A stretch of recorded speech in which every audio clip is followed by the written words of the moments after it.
I was in the gym one day this week and was amused to hear the kid whose job it is to watch and make sure that we don't break anything or injure ourselves unduly, going around asking everybody if he could change the radio station. He said that he worked there 8 hours a day, 5 days a week, and he'd heard Christmas songs all that time on the radio, and if he heard Mariah Carey one more time, he was going to injure himself or someone else. So with much amusement, everybody said, yeah, change the radio station, and he did.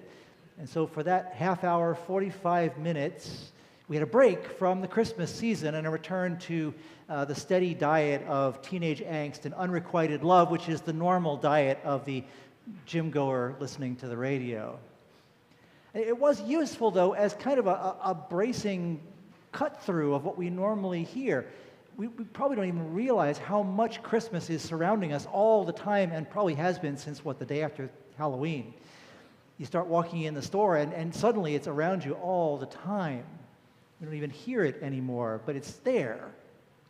It's sweet, and certainly it's very pleasant, and I will not argue with those who love it and want to hear it all year if they possibly could. But once in a while, it is useful to have something that cuts through it. I think that's probably why the framers of the lectionary gave us 2 Sundays of John the Baptist. There's this wild figure who lives in the desert and wears skins and eats bugs and never bathes and shouts things that are disturbing and claims that it's good news. We get a little bit of that when we would rather hear other stories. That we could be hearing the story of the angel coming to Mary and proclaiming to her that she's going to have a child, and Mary going off to meet with her cousin Elizabeth, and they can celebrate together. They're both going to have children. Or the story of the angel coming to Joseph to tell him not to worry, it's okay that his fiancée is pregnant. And we will hear some of those stories as we go. But for just a little bit, maybe it's useful to stop and look at this John the Baptist figure and try to figure why it is we have been given this story and what it's meant to tell us about Christmas. Because, dear friends, there is only 10 days left until Christmas. As that other great 20th century theologian, Dr. Seuss, said, there is nothing that will stop Christmas from coming. So we might as well figure out what we're supposed to take away. Might make Christmas a little better for all of us. We're to begin by looking at this person, John the Baptist, who is indeed very strange. If he were alive today, I think it's pretty clear that we would medicate him. Or if we didn't, he would be standing on a street corner someplace shouting his message, and if we're honest with ourselves, we would all walk by him and totally ignore him. And yet he comes with what sounds like a really wild CV. Where he's been, what it is he has picked up is a message about hellfire and damnation. The sorting out of the wheat from the chaff, and the chaff being burnt. It's a pretty hard message that we have to assume he picked up in his time in the desert. So it's all the more surprising when, after he arrives and says these things, he begins to hand out what sounds like fairly practical advice. The people who are coming to him, at least the ones who are mentioned by name in this story, are not average people. They're not farmers and sandal makers and whoever else you can imagine. They're people who do sinful jobs, tax collectors and soldiers. You may know that tax collectors made their money by how much they overcharged people. The deal was you became a contractor and you could demand as much as you could get from people, and as long as you paid the government what they expected to get in their tax, you could keep anything else that you got. Soldiers, of course, were walking around with weapons. Who wasn't going to help them out when they asked for it, if only to make them go away? Now, if those two categories don't necessarily work for you in modern terms, you can stick in other things. Payday lenders, or the modern mercenaries who call themselves international security companies. We're hearing a little bit about them in the news just presently, and how exactly it is that some foreign rulers seem to be able to get out of their countries quickly when they need to. You might suppose that when John is confronted by people like that, he would tell them, well, okay, if you want to be righteous, it's pretty simple. You got to find another line of work. You're going to have to change what you do, change, in fact, almost who you are in order to be right with God. But that's not what he tells them. In fact, he tells them to find righteousness where they are. This is all the more surprising when we consider who John was. He was the son of a wealthy and respectable family. His father was a priest. So he was expected to be a priest also, because that's how it worked. But that's not what he did. He did the ancient equivalent, I guess, of quit the job, sell the house, move into the desert, and wait for God to speak to you. Why would we not think that's what he would tell other people too? Well, if you want to be righteous, you're going to have to do what I did. Do that same thing, and then maybe it'll happen for you too. But that's not, again, what he says. He says, find a way to be righteous in the life that you have right now. Because it seems we're being told that righteousness is more about what you do than about who you are. I got into a discussion this week with a parishioner about one of the Advent word discussions that came out. The word, in this case, was salvation. This person was reacting, I think, to the way that in modern times that word has been co-opted, hijacked, might be a little strong, but it's close, by some people who want to use it as a way of distinguishing between us and them, or between me and you, because I am saved, and you are not, until at least you can prove it to me. Trouble is, for us, and the reason why that is so difficult is so often those people who claim to be saved, those people who claim already to be righteous, are not seen to do righteousness, are not seen to be living what it is they proclaim they have already received from God. All the more reason, perhaps, why we should imagine there is no place in the world, no place in our lives where we cannot be righteous if we will not look for it. It doesn't involve running off to a monastery, leaving our life entirely, hoping the new life will be better. I'm willing to bet that anybody who has lived in a religious community will confirm that if you expected to leave it to get away from your problems, you got there and found that your problems were there too. Righteousness, then, is something that we are all called to find, at least in the small ways, as we live our lives every day. That would probably be enough of a sermon for one day. That will be a hard enough thing for us all to do in the next week. I certainly will speak for myself in that respect. But there is more. John then goes on to follow this up with a statement of profound humility. He hears the whispers around him, maybe he's the Messiah. He turns around and tells them, no, I'm not. I'm just the guy who answered the phone that day, who got the message, and I'm now passing it on to you. Consistently, he points away from himself and toward Jesus. That's not at all what we would have expected him to do, is it?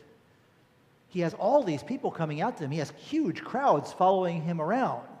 What would be the logical thing for him to do? Well, now I got all these people, I have all this human capital, I should use it for something. By modern standards, we would have expected him to turn around and say, okay, why don't we make me king? Let's all go back into Jerusalem together. We'll totally overwhelm the authorities. You'll make me king, and then everything will be perfect because I know how it's all supposed to be. He doesn't even tell them, okay, now that you've come out here and heard my message and you know I've got the direct line, go back to Jerusalem and tell the priests, who are already mad at me because I'm drawing all these people away from them, that they have to change the way they do their job. The way worship is constructed has to be reimagined based on what I now know. I now know what proper worship is. I know what the church needs to do. He doesn't say that either. He just tells them to keep looking. He does this all the way through. Every story we read about John the Baptist anywhere in the Gospels, this is what he's doing. He's saying, I'm not the one. Look for the one who is doing these things that I've told you about in advance, and that's how you will know where to look. Not exactly the modern way of imagining what a movement is for, is it? And yet it is the sort of humble thing that sets us up well for what it is that God is about to do. to come among us in a very, very humble way as a child in an obscure town, born into poverty, to live the life of a poor person, to be rejected, to be unnoticed until he's noticed for all the wrong reasons. Great humility. Call for us to be humble as well, to be gentle, even and perhaps especially with ourselves, as we imagine what our Christian life is supposed to be about, what it is supposed to accomplish. That then leads to the third piece, which happens a little bit off stage. You may know this lesson goes on for a few more sentences, the story, before the scene changes. And what comes in that last part that we didn't read is the description of how John begins then to speak about Herod and his relationship with his dead brother's wife or with his niece. We don't know exactly who that woman was, but plainly it was scandalous. And it was then that Herod finally had had enough and threw John in prison and shut him up. Herod was fine with John for as long as he was out in the desert talking to poor people about their lives. But the minute he began to talk about those who were powerful slapped back. That, dear friends, is also a message for us as we head into Christmas. As much as we are immersed in the sweetness of it, there is always Easter just behind it. There is always the reminder that there will be pushback from the world when the message gets to be just a little beyond the sweetness of the baby in the manger and begins to be just a little more critical of the way the world does business. So we take all of that into Christmas with us. Now is the time when we remember that, in fact, Jesus comes into the world this one time 2,000 years ago, but also comes into our hearts day by day all through our lives. God comes to dwell with us, like right next door. What do we do when someone moves in next door? We don't decide we're going to sell the house because we can't live next door to that person because they're better than we are. We cut the grass and make sure the curtains are straight. Do whatever else we have to do to try to live up to the standards of the neighbors. Same thing happens when Jesus comes to live in each one of our hearts. That's the time to make sure that our hearts are in good condition. Straighten the curtains, mow the lawn, rearrange the furniture. It's also a time to remember how small that original gesture was. God, who is all-powerful, who came into the world in such a quiet way, in such an unassuming way. If that's what God did for the entire world, the entire universe, what makes us think it will be any different when God comes into each one of our lives? How easy is it for each one of us to miss the speaking of the Holy Spirit, to miss those signs from God of God's presence with us? All the more reason to be watching and listening, to be quiet as much as we can, to avoid shouting over the voice of God.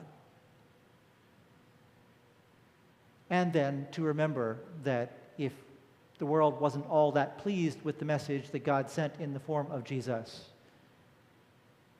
the message that we deliver isn't going to be received any better. On December 26th, there will be Christmas trees at the curb. Most of the world will put away the Christmas decorations. We will not hear the Christmas songs anymore, just for reference. On the 26th of December, it'll all be gone as far as the world is concerned. And yet we know that it continues.